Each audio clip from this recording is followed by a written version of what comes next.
about the course and around the world. And Yeah. yeah. And it's just interesting. I got a little jealous there when I heard Tam Morgan saying you're her internet boyfriend. I'm Nope. like, hey.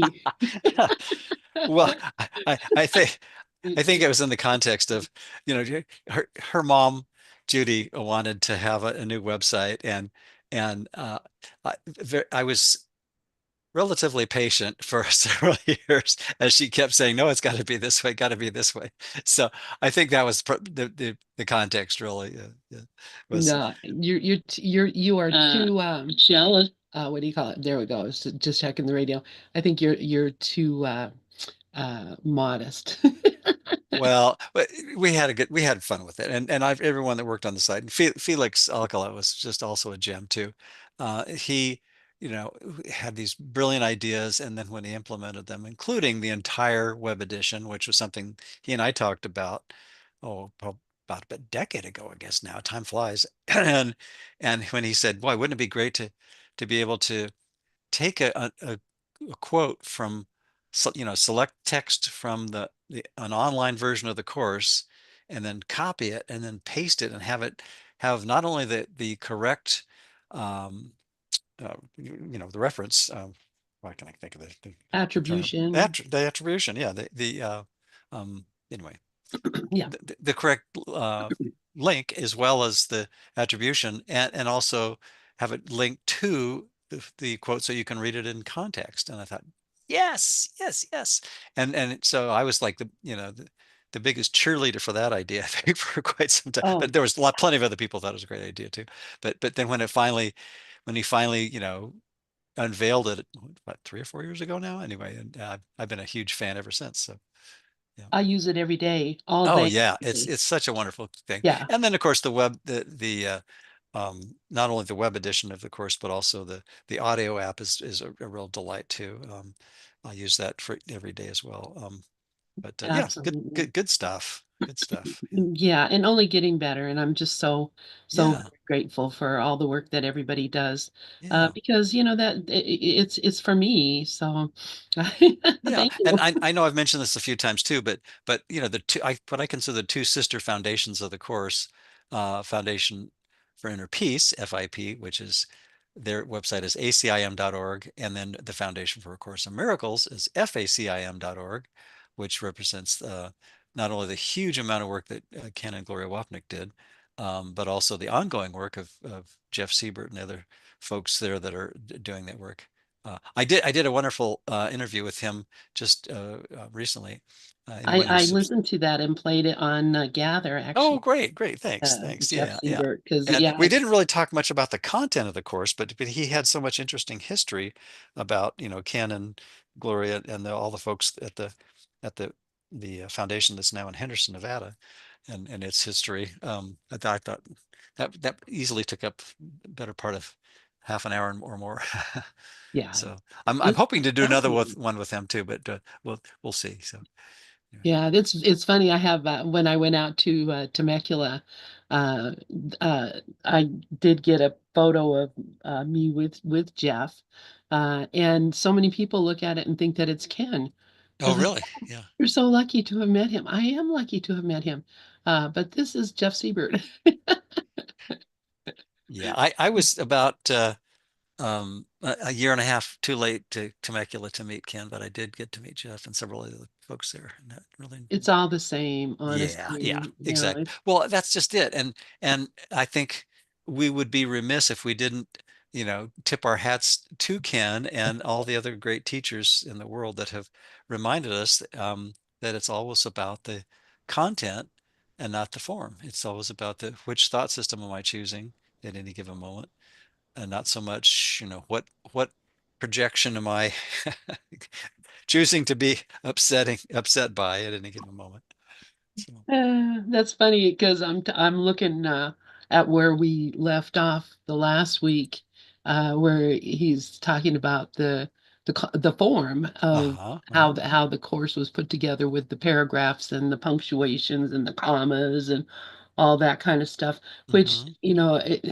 it seemed almost like to me that to Helen that was even more important than the actual content. Uh, I think the content of the course may have overwhelmed her, but she did have a sense of control when it came to putting in commas. So that's just my analysis, my analysis of it. But And comma dashes, which there's a fellow course student that almost comes unglued whenever he sees a comma dash, which and you can't search for those punctuation marks in the online edition. You just have to stumble across them. So yeah, because that's pretty funny. it strips out the search strips out the punctuation. So Well, I think that's probably as it should be because exactly, we don't exactly. need to be looking at how Yeah. many of those comma dashes are in there. The grammar Nazis will have to just use that as a forgiveness classroom, right? Well, it's so funny to me because, I did get a degree in technical writing Yeah. and editing and spent a lot of time learning how to edit and spent a lot of time learning about the rules of the commas and the colon and the semicolon and all Okay. that kind of stuff. And you know, I read the course and I don't even pay attention to those things because, it all seems right to me because the Sure. content is correct. Uh, Exactly. but I do notice that there's sometimes like there's dangling participles uh, Right, right. that I'm sure, if Helen And they had haven't sent out search and rescue teams to try to rescue them from their precipice, right? right, they're dangling. Help them. Precipice. Oh my goodness. All right. So, I don't know where you have in your book that we left I've off. got us, I think, in the next paragraph that after this one that I'm seeing on your Okay. screen, Because, where it yeah, it says seemed Helen like, often had fits, speaking about grammar, okay, there we grammar go. Nazis. That makes more sense. All right. So, would you like to read? I have a Sure, little bit of sure. a tickle in my throat. Oh, So, sure. I'll jump right in. So as always, we like to let people who just tuned in know where we're reading, and we are reading from Absence from Felicity: The Story of Helen Schuckman and Her Scribing of A Course in Miracles by Kenneth Wapnick, PhD. And we are in the digital edition that Lynn is looking at, sharing her screen, at page 352 of 492, which is about 71%. So we're over 70% through the book after a year and a half, give or take. And I've got us on page 364 in the print version I have, which is one of the earlier print versions. So I'm going to pick up where we left off last week. And speaking of grammar, um, Ken writes, Helen often had fits about the use of sentence splices or incomplete sentences, but knew that these were an important part of the course's presentation, serving the stylistic purpose of added emphasis. We kept all these despite Helen's, quote, better, unquote, judgment. I'm laughing as I read the quote, unquote aloud, as if I was a computer, um, making sure that the quoted portions are properly represented here. Okay, although at the urging of a friend who was a professor of linguistics, we did not change in later editions some of the more glaring dangling participles. And there you, oh, we well, just there's my mentioned, dangling there participles. you go, there you go. And speaking of linguistics professors, I have a linguistics professor joke. And there was a certain linguistics professor who traveled the world, and his expertise, he was world renowned, but his expertise, his specialty was in studying in various languages around the world, double negatives and double positives. And he says there's lots of double negatives that make a positive. And he says, he filled a chalkboard with all kinds of examples of that. He says, but I have yet to find a double positive that makes a negative. He says, I challenge anyone in the class to come up with one because I've spent decades and I have yet to find one. And he says, because there are none. And then there's a long pause, and then a soft voice from the back of the room said, yeah, right. So that's my linguistics professor joke Oh, that's since hilarious. Oh my gosh. I, Oh, I think that's pretty good, actually. I don't remember where I heard that one, but I thought it was Well, a it's memorable. interesting because the language works in mathematics, right? Right. You're Yeah, multiplying by -1, basically. Yeah. yeah. A Uh-huh. double negative becomes a positive. Right. A double positive remains a positive. Yeah, right. I love it. All Anyway, right, you can continue. okay. So finally, there was the capitalization. Booga booga. What? But I added the booga booga. Okay. One can see an quote evolution unquote in Helen's style as one traces the course from its original dictation in the notebooks through Bill's first typing and Helen's subsequent retypings. The process culminated in Helen's feeling that every word, even remotely, in parentheses, a slight but only slight exaggeration on my part, close paren, associated with God should be capitalized, including pronouns and relative pronouns. I should mention that while here again Jesus left Helen with the freedom to do as she wished, he did make some exceptions. Under his specific instruction, all pronouns referring to him were to be lowercase, and parentheses. In the earlier manuscripts, Helen always capitalized them, as we have seen, close paren, to reflect his unity with us, in parentheses, more below, unquote, or unparen, close paren. Jesus instructed Helen always to capitalize the term, quote, Son of God, unquote, to emphasize the inclusion of all of us as part of God's one Son. And God's and Son are capitalized in both of those sentences or fragments, portions. In contradict and in contradistinction, there's a word I don't use often, to traditional Christianity's exclusion of all but Jesus from God's special sonship. I emphasize the word special as if I was the church lady on SNL, but it's not capitalized. Pronouns referring to the Son, however, were to be lowercase to emphasize our separated state. The exception, of course, would be when, quote, Son of God, unquote, refers to our true identity as Christ, all those capitalized, Son, God, identity in Christ, where the pronouns would be capitalized. Also, Jesus asked Helen to capitalize all pronouns referring to the Trinity, God, Christ, and the Holy Spirit. Otherwise, the reader might not always know for whom, or capital W, whom, in friends, the referent was meant. In the Hugh Lynn version, in quotes, the one we were editing, Helen's capitalization was quite inconsistent. While I did originally try to talk her out of what I believe to be the excessive stylistic emphasis on God's divinity, I soon abandoned this fruitless enterprise and ended by saying to Helen that I would capitalize the course words any way she chose to have them be, but that the capitalization should be consistent.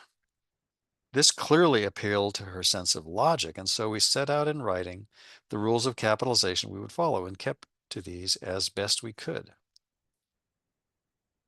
All in all, this part of the editing was a most valuable exercise in practicing the important principle from the course of recognizing the distinction between form and content, namely that it is the purpose or meaning that gives the form its importance, but not the form itself.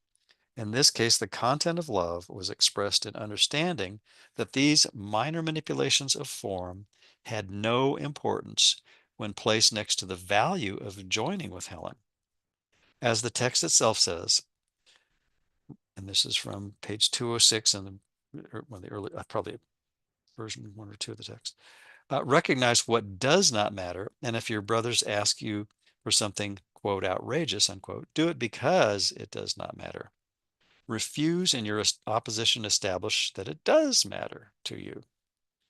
And that's such a great general principle, not just about being a little bit more relaxed if you have a tendency toward being a grammar Nazi or any other kind of Nazi, but just just just notice when we want to make big deals out of stuff. And I'm now reflecting on a Oh, conversation earlier that I could see where I was wanting to go there and caught myself a few times. Oh, I love it. I Yeah, love it. yeah, yeah. Well, this is, this is so amazing as you're reading this, as we're reading this, because, Ken had such a profound comprehension of form versus content. Mm-hmm. Mm-hmm. And he taught about form versus content in so many different ways. And I recognize that doing this exercise of editing the course and looking at it and really experiencing that as a daily um, exercise practice really gave him that understanding. So, I think that's a huge, because honestly, that's we talk about level confusion. We talk about, so many different aspects of the course that you could actually fall down in. And the biggest, or the biggest one, like there's a degree, I guess, I guess the only one really is this misunderstanding of form versus content. Mm-hmm. Because if we really did understand that, we would recognize that there can be no level of difficulty in miracles. There can be, that all expressions of love are maximal. It's the Mm-hmm. same thing. And so I love that. In this particular paragraph that you just read from the course, in several of my groups, we have been discussing this, pretty uh, thoroughly Okay. about what does that mean. Mm-hmm. And later on in, I think, chapter 16, Jesus says, I once told you that, uh, if someone asks you to do something outrageous, do it because it really doesn't matter. Mm-hmm. But, if it would hurt you or the other person, or Right. someone else would be hurt by it, then, don't do it. You have to have some And that judgment there. qualification is very important. Yeah, yeah, Yeah, that yeah, qualification is very important. yeah. It's interesting that it was several chapters later that that clarification came through, because when I was reading it for the first time and I read this, it completely radically changed my life. Mm-hmm. And uh, I mean, it just completely radically changed my life, Hmm. because the other part of this uh, quote, he he's talking about the reason that the person wants the thing that they want is because they believe that it is their salvation. And the reason that you don't want to give it to them is because you believe that it is your salvation. So Mm-hmm. Well, giving, that's the investment, right, yeah, idea, right? I'm invested in outcomes in the world because I still am invested in the ego thought system, which means I'm invested in a separate self and a separate identity, and therefore the belief in separation, because I want to believe I'm separate. And that's the problem, not the ego and not what it projects, but the idea that um, the insistence of wanting to be separate, wanting yeah, to be a sin, guilt, fear denizen rather than um, a peace, forgiveness, special, tranquility denizen. Right? yeah, Yeah, yeah. yeah, yeah, exactly. And that is honestly such a choice that I didn't think for most of my life it was possible that I had a choice. I just thought it was just natural that I should think the way I did, or that somehow I was always right. And when I came to recognize from the course, from doing this work, that I absolutely have a choice in every single thing. It doesn't matter what it is. I have a choice in every single. There's nothing I have to believe or have to think or have to do. Hmm. I always have a choice. And that's it's, it's so empowering to recognize that, and to not be feeling helpless uh, because the rules of the world, or the idea of the safety of my body and my life or whatever. You know, I'm just generically saying things. There's nothing specific about it, but it's a matter of asking the question, what is my source? What is the source of my being? And, if it's, having this money or having this partner or having this um, business or whatever, if that is what I think is the source of my being, then it's going to, you know, I think I'm going to die if I have to lose that. Hmm. And then this is why it's so important to recognize, what does not matter. Right. And it's a gradual process of allowing ourselves to recognize that really nothing in the dream matters, but it's our thoughts about it that matter. It's my attachment or aversion that keeps me anchored to the dream. That's what I need to look at and look at without any kind of condemnation or blame. Whether Judgment, it's yeah. self blame or projected blame, it doesn't matter. It's that practice of essentially deflecting the responsibility from my mind is what gets us in all kinds of trouble, right? Yeah, absolutely it does. And and like I said, we have a choice. So, once you recognize that if I have a choice and this is what's happening, this must be what I chose. Hmm. And thank God I can choose differently. And I can choose differently, and all the effects of my earlier thought, decision, whatever, will be gone, will disappear, because that's the way that's forgiveness.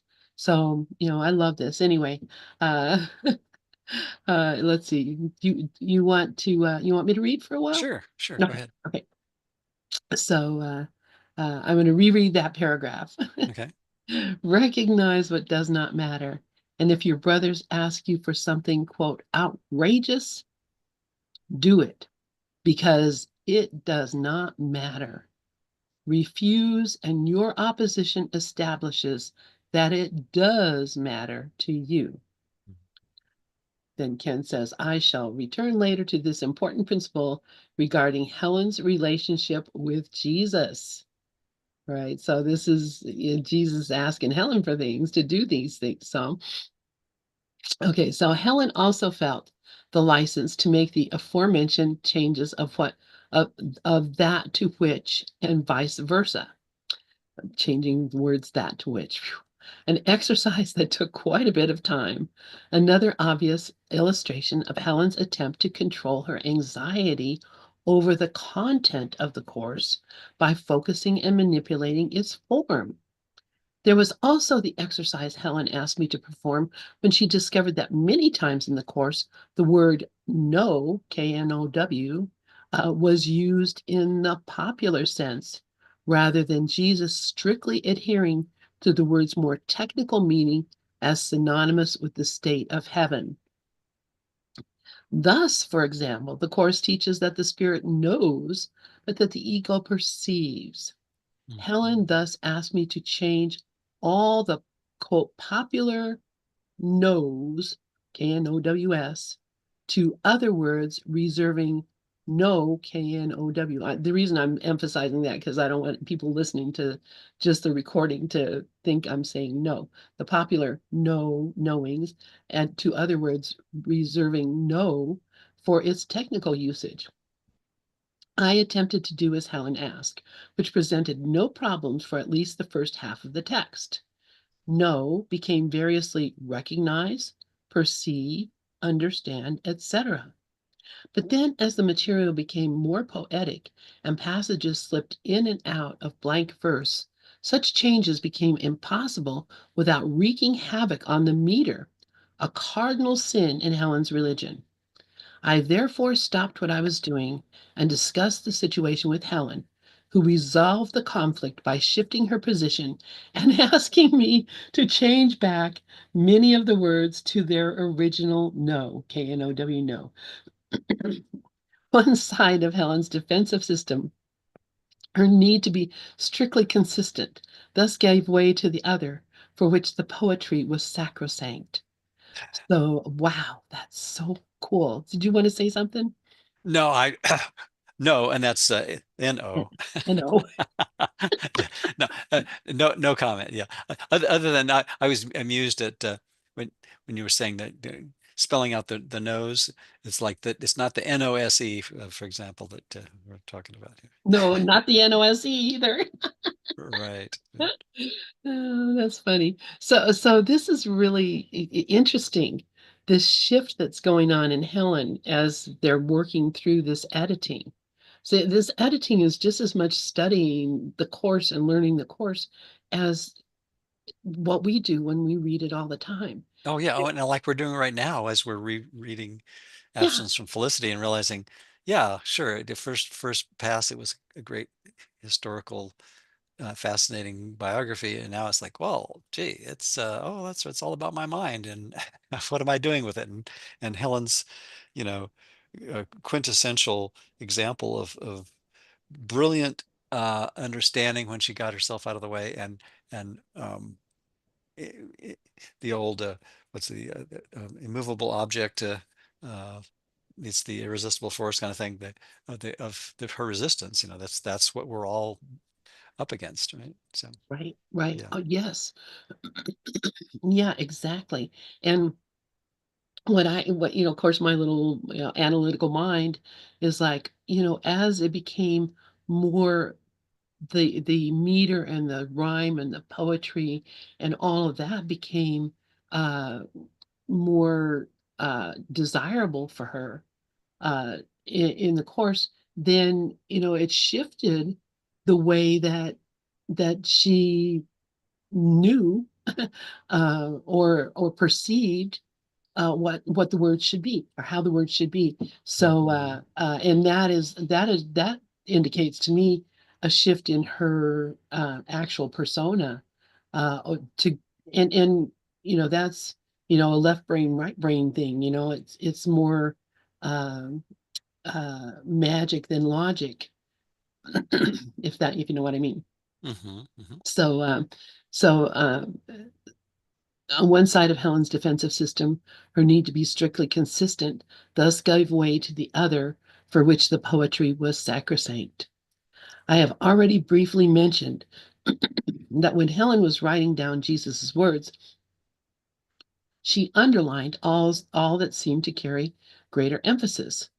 In the typed manuscripts, these words were all put in caps for ease of typing, but were obviously excessive in their number. Thus, another part of our work was to leave only those words or phrases that seemed to require added emphasis. These are the italicized words in the published books. And I do have some of the older versions, other versions, and they do have, instead of italicized, they have capital. Oh, So really? Okay, I yeah, did not. because they copied it from the Hugh Lynn, Oh, okay. and the Hugh Lynn was already done that way. So Hmm. yeah, it is quite interesting. It's kind of disjointing to come upon words that are all fully capitalized. Yeah, yeah. Oh, It's like shouting as it's yeah, thought of these days, right online. exactly. Yeah, But they're interesting. actually now in the FIP version, they're all italicized. So okay, so and then we have to remember this is the technology they had, Right, typewriter. right, I mean, a manual typewriter. right. Not even a semi-automatic. Exactly. There was no auto return, auto nothing. It was just like Hmm. what you hit that key is what is going on that. I wonder if they had whiteout. No, I don't think they Oh did. yeah. Oh Yeah, sure. yeah, they had to have something. Seemed like that was invented shortly after well, the Yeah, 60s at least, I think, right? yeah, I remember it back they about that probably far. did for sure. Yeah, yeah. So So, okay, so anyway, let's continue on. The workbook and manual required very little editing work, other than our reading through them together to be sure that all was correct. Only punctuation, paragraphing, and the perennial capitalization were corrected, not to mention the that's and whiches. The witch's brew. The witch's brew, which WHICH for those who are Right, right. listening. Yeah. No, no, Pardon my no wordplay. witches, Don't listen to me. no pointy hats, no brooms. Right. All right. All right. Several times during the editing, Helen would be obviously moved by what we were reading, although these moments were far fewer than one would have expected. Helen's defenses were always vigilantly upheld. When we had completed the sections on specialness in chapter 24, basically the last discussion in the text on this topic, although obviously its principles are expressed all the way through, Helen told me that when she had finished writing these down originally, she felt Jesus's gratitude for having completed them. The implication was that on another level, remember the course's teaching that time is illusory. Um, Everything has already happened. She had attempted this, but was not able to get through the material on special relationships. Helen's quote unquote prior defense against having consciously to recognize before her eyes her own specialness thought system of guilt, fear, and attack was thus simply to refuse to take the material down. Now, however, because of her commitment to scribing Jesus' course, she did so, but without paying any attention to what it said, focusing on the form and style of the writing, ignoring as best she could the course's content and meaning. And this was also her general policy during our editing, which, wow, it was a good thing Ken was there, if that was really how she was doing it. And he experienced it that way. I expected that yeah, she had a lot of resistance, which also indicates like the power of the strength of your resistance really indicates the power of the enemy that you're thinking you're resisting. Not saying that the course was the enemy, but she knew that it was true and was so convinced of it, and it shook so much of her own personal belief system that she had to reject parts of it. She had to ignore parts of it because otherwise she would have had to make the leap. And that fear that's which I felt, and I know that you felt, I Hmm. can imagine anyway that you felt, is being so close to having that uh, experience of just knowing this and nothing else. uh it's scary. And I think, she was really close in a lot of ways. And actually, being in conversation with Jesus, for God's sake. I mean, think about it. Well, it's everyone's dilemma because there's a part of our mind that knows that we want to go home and knows that we never left and is completely comfortable and drawn to that inexorably. And then there's another part that we've primarily identified with, which the course calls ego, that says, "Hell no, I won't go. I won't, I like the well, it's really hell yes, I won't go." Yeah, whatever. Yeah, Yes, it's basically our rebuttal to the Holy Spirit's correction um, that says nothing happened, and everyone's ego says, "Yes, everything happened. I need to fix my dream first here, yeah, and yeah. all this permutations." Which is, I mean, it just it seems ridiculous when you think about it and you know that it's true. Hmm. And yet in 5 minutes, I'm going to be doing the same thing if I'm not doing it right now.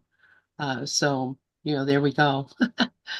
All Yeah, right. yeah. So this is kind of Ken just really looking at how difficult it must have really been for her to be in so much fear and still continue to listen and take it down and work on it, edit it, whatever.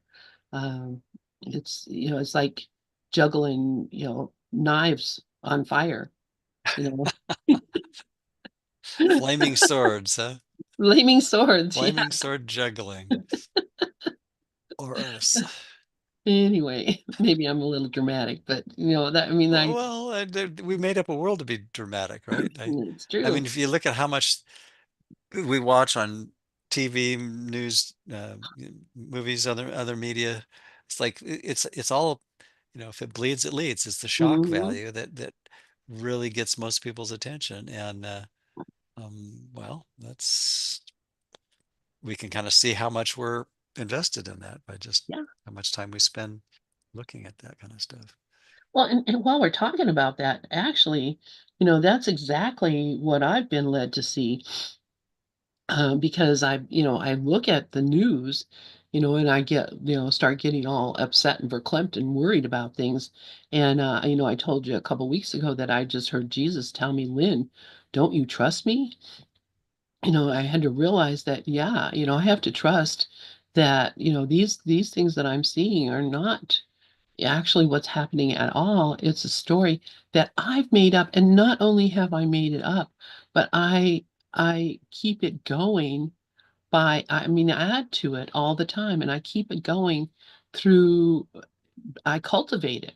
Hmm. Basically, even, as much as I try to be, adherent to, thinking about, nothing real can be threatened and nothing unreal exists. And yet look what they're doing to this guy or, whatever, I really have to, uh, hold my mind steady to not be projecting that because this is what I listened to a podcast yesterday. It kind of little disturbed me. It was a person who was a quote unquote Course in Miracles teacher, but who was channeling Jesus, apparently, and Jesus was telling her some things that were pretty absurd if you look at the what appears to be the state of the world and the state of our political system and everything, and obviously completely opposite of what I thought Jesus would have stood for. But that's my thinking too. But anyway, so I was listening to these two ladies, and they were each channeling somebody different. One was channeling Jesus and someone else, some galactic. Don't ask me why I listened. I just because a lot of Course in Miracles students were listening to this and coming back going, "Well, look at this," and I'm like, "What? This makes no sense to me at all." So I had to go and listen, and I sped it up to 1.75. So, because Get the high speed version. high speed version so I could get through it because it was just, making me, kind of, I was getting nervous while I was listening to it because I was seeing, so many people were buying into what they were saying, and Jesus was advocating political action and such. So, it didn't seem like the Jesus I was aware of, but anyway, so listening to all that, and these ladies were like projecting, this is why it's happening, this is why it's happening, and I was thinking doesn't the Course of Miracles say we don't know why anything is happening? We don't have the ability to, project. Well, first off, you can't see the future because, as we just read, it already happened. It's already done. So, being over here trying to explain why it's happening is really redundant, because it's already done. So what we should be looking at, should is a big word people get upset about. What we should be looking at is, why am I seeing this? Because that's the real question. Why do I want to see this? And Why do that's I want to see this? That's hmm right. hmm Why do I want in that attraction to guilt, the attraction to death, the way, and Jesus explains it so clearly to me in the course, that this is why I'm wanting to see this is because, that proves to me that this is really happening. And, something, it keeps me caught up in this um, terrified dream state, nightmare. And so, why do I want to keep looking at that? And and that's really, it was a good thing for me to go and listen to that, because it really brought up a lot of uh, you know, what the hell is really going on here in the mind of Lynn. So, Well, I think it's always helpful to just kind of notice the things that come up, in front of our face at any given day, as Gary Renard's teachers say, and use that as our forgiveness classroom, and just figure if I'm um, upset by anything that seems to be happening or not happening in the world, that's my forgiveness classroom, right? I that's need to go back to lesson 5. I'm never upset for the reason I think, right. Yeah, and then take it back further inward and say, okay, well, if it's not out there, then where's this projected guilt coming from? Well, it's coming from my mind. Is it true about my real identity? No, it's not true about that either. So it must be a made up thought system that's promoting this flagrantly flawed and false propaganda that, yeah. that sin and guilt and fear are real, and innocence has been lost somehow. Exactly, exactly. That really reminds me of today's lesson. Mhm. Let me flip over here because that was something obviously contemplating early in the morning, um, uh, where he says, let's see, where is it? I love this. Yeah, those last Um, few lessons before 50 are such gems, aren't they? exactly. Well, that the whole thing is wonderful, It but is absolutely. Okay, so yeah, so I had to go all the way to the first paragraph. God does not forgive because he has never condemned. The blameless cannot blame, and those who have accepted their innocence see nothing to forgive. Yet forgiveness is the means by which I will recognize my innocence. It's the reflection of God's love on earth. It will bring me near enough to heaven that the love of God can reach down to me and raise me up to him. God is the love in which I forgive. That's the answer to all this, is that, forgiveness is the means by which I will recognize my own innocence. So the accusations of, sin on my brothers, the fear, the guilt, all of those things, those are all things that I need to forgive, because if I can forgive that, and not by saying, nothing, oh, it's okay that you're doing bad things, but forgive by recognizing it, this has already happened. This is a replay. This is not even happening at all right now, and it never actually happened. It's a dream. So it's a replay of a dream. So, I can easily forgive what never happened. Mhm. Uh, and by forgiving it, the beautiful thing of it is that that's how I recognize my own innocence. And that was something that struck me this morning when I was reading this lesson. That that's how I recognize my own innocence, is by forgiving the world.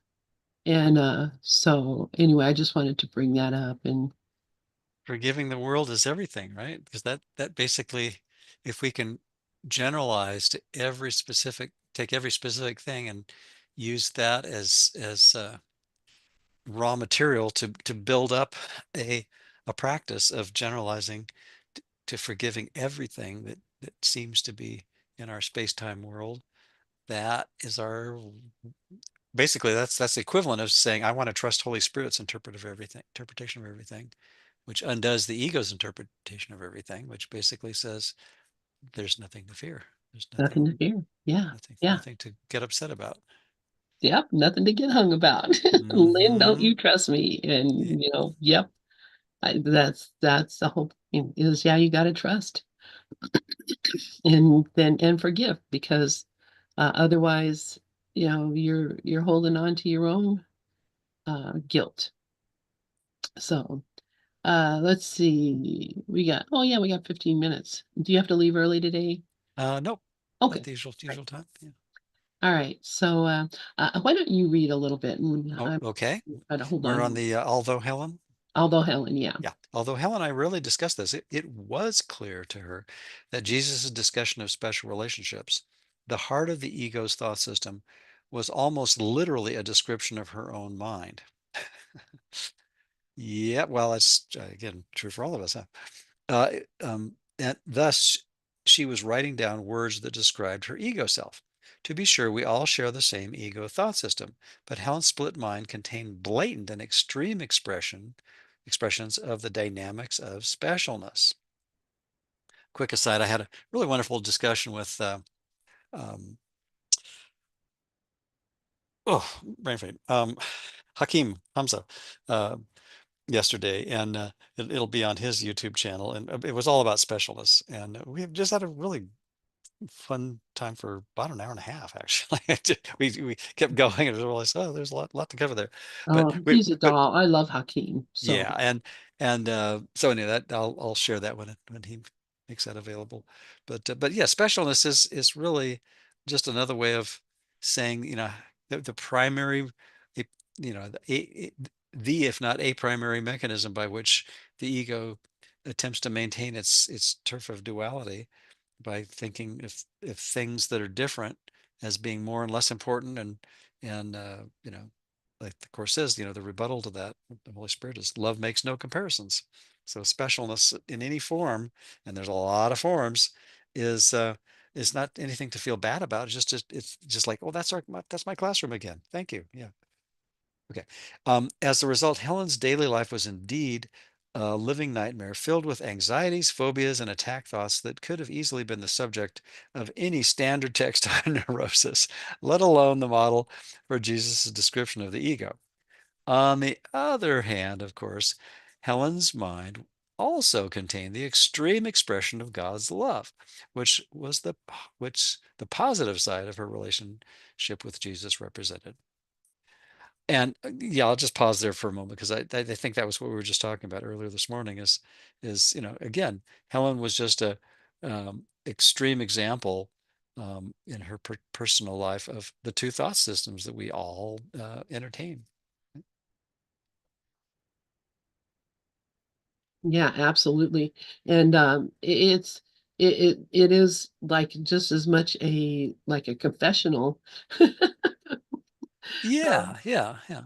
because And we're seeing, yeah, and we're not confessing sins. We're basically, with the Holy Spirit's help, just revealing the forgivable errors, in the same way that we, instead of saying, "Oh, you took the wrong exit, you're condemned to hell forever now." No, it's just the Holy Spirit is like our inner GPS that says, "Okay, turn around, get out of the cul-de-sac, or take, go down here and make a left or right or whatever, and this will get you back on the route that you needed to be on." And but there's no condemnation from Holy Spirit's GPS. yeah, no, And fortunately, not too many GPS systems that I know do don't they don't do much berating either. So which is a no, good they thing. just Yeah. say recalculating. I don't know if they Mhm. still say that, but I still have one that does, yeah, an old uh, cigarette lighter plug-in Garmin that I inherited. It's my our backup car. yeah, yeah. Okay. I have one of those also, but I don't drive anymore. So Oh, okay. Shall I finish the chapter? There's just yes, a yeah, couple of go paragraphs ahead. left. Yeah. Okay. The editing took over a year. My recollection is that we began near the end of 1973 and completed our work in early 1975. The text then had to be totally retyped, and this took time as well. We found an elderly Mary Knowles sister who felt it was a privilege to type the manuscript for us, although she did find some of the concepts to be rough going. Okay. A beatific experience, however, when she typed chapter 15, which among other things discusses the holy instant, ended all her doubts, and she was able to complete the typing in very good time and spirits. Near the end, I, along with Helen and Bill, began to feel an urgency to complete our work, and so there was a kind of quote push unquote to have it done. Finally, in the early spring of 1975, we a completed manuscript of A Course in Miracles that awaited we knew not what or whom. We found out the quote who unquote on May 29th when we met Judith Skutch. And I leave this next segment of the story for the following chapter. So here we go. So we just finished chapter 12 after a year and a half of reading Absence from Felicity. Oh, I And love now it. we're poised to read chapter 13. And wow, such a character. And I know you knew Judy. I never actually met her.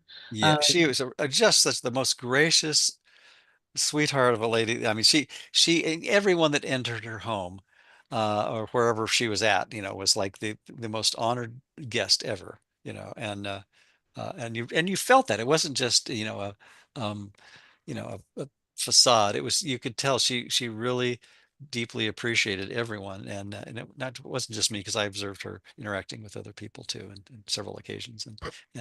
So, yeah, I mean, obviously the course impacted her very deeply. And she lived it in a lot of ways. Yeah. it's amazing to me. And Yeah. that it again amazing to me. And I feel so grateful that we live in this time, or that we're Hmm. aware of our life in this time. Because as I was just saying that, I was recognizing, well, we've always lived in this time. This is Where in eternity are we? when were we not here? Where, where's And when where's the will point the pointer on the infinite dial of eternity that we think we're in? we think we're on some kind of a line somewhere, but actually Hmm. it's impossible. That's hilarious. But it's still great that we're like within, like there are a lot of uh, traditions, religious traditions, where being a part of the lineage of having, learned from the first teacher, or the first teacher's disciple, or whatever, is meaningful. I mean, it was meaningful to the early Christians. It was meaningful to the Buddhists. It's meaningful to so many people. That the line that runs through from the teacher. So I feel like, wow, I feel like I came in the room right after Jesus left. Just missed him, like probably like you maybe feel about Ken. I don't know. That a lot of people think, I wish I could have seen them in the flesh. But uh the fact is that we're always here, we always have been. So let's see, we have about 6 minutes. Yep. uh do you want to just start reading this, or uh Um, sure, maybe? sure. Why Okay, not? okay, Yeah. all right. Okay. Chapter 13. Helen and Bill, the special and holy relationship and their later life with A Course in Miracles. Ken says, before continuing the story in sequence, let me backtrack briefly from the completion of the editing of the course to pick up my relationship with Helen Bill upon our return from Israel in September 1973. And then this next section is titled Helen, Bill, and I. It goes without saying that the initial that the initial weeks back in New York were interesting ones, necessitating a major adjustment in my orientation. As I've already indicated, I found myself in the middle of Helen and Bill's very special relationship.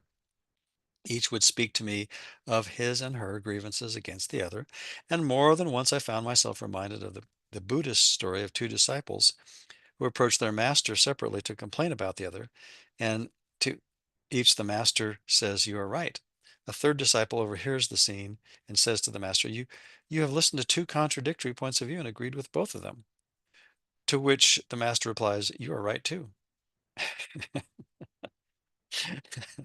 That's, that's good. I like that a lot. I don't remember reading this before, but that's a great little anecdote.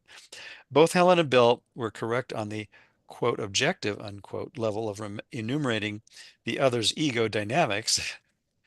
Where they were not correct, however, was in making these dynamics responsible for their own unhappiness.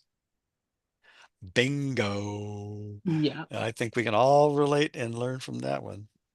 At times, it would almost seem as if both Helen and Bill were vying for my attention, which merely compounded the situation. It was impossible to take sides since, as in the Buddhist story again, both Helen and Bill were correct from their own points of view. Yet neither of them was able to make the choice of looking at the relationship differently. Although I had not yet read the personal material contained in the original dictation, much of which I presented in part two, where Jesus repeatedly discussed this situation, and very specifically, it was becoming quite obvious to me that there was indeed a clear distinction between Helen's and Bill's egos. One projected, the other denied. This did make it easier to discuss the situation with Helen, who never sought to deny her own angry perceptions of Bill or anyone else for that matter. She simply would not let them go. Bill, on the other hand, seemed unaware of the full extent of his hostility towards Helen. He seemed convinced, a belief reflected in the journal notes I quoted from in part two, that if only Helen had been different, their almost impossible situation would have been greatly alleviated. Once again, what Bill said about Helen was certainly true, as he and I often agreed. However, he was never able to accept responsibility for his reactions to Helen. Okay, well, I mean, there's the course in a nutshell again, right? Yeah, wow. Yeah, yep. So right off the bat, we got plenty of stuff to work with. Yeah. So maybe It's we should interesting. just to talk about that for a minute or two, and before I head I off think to, so too. yeah, Because I was thinking, I just realized as you were reading that Ken came in like with no notion of their past right. or their situation or their Hmm. so he had no idea how they were really with each other. He just saw these two people that have brought forth this incredible spiritual volume, Right. and to him it was like all is right in the world and everybody's happy and we all love each other. But as he begins to see but that's not the case. It's like mommy and daddy are fighting, but but the Well, I fact think it's that like in anything else where, like, if you have house guests, they begin to see, what the interpersonal conflicts are that may not be in a social setting outside the home or whatever, and I think that's just kind of an obvious thing that, when you hang around with someone long enough, you see not only what they're projecting, but you see what you're projecting onto them as well, right? yeah, if you're open to seeing that, Right, right, yeah, most for the most part, it doesn't seem like they were really all that interested in that, and or even recognizing that there's something was being projected. It's like they were kind of oblivious to their own psychology too. So. right, right. Okay, well, anyway, I'm ready to scoot off to the next online course thing and the immersion class for School for Course in Miracles. So I will see you next week, and I'm, as always, looking forward to that very much and enjoyed the hour we spent together. Lynn, thank you so much. Have a great week. Thank you so much, Bruce. And please let me know when that interview with Hakeem shows up. Because, I sure will. I like sure I will. said, I had a talk with him, and he's been here a couple times. He joined our groups a couple times, and Oh, great. he's just one of the most delightful persons that I've met. Actually, Yeah, he's a gem. Yeah. he Okay. really Well, is. So. thanks again, and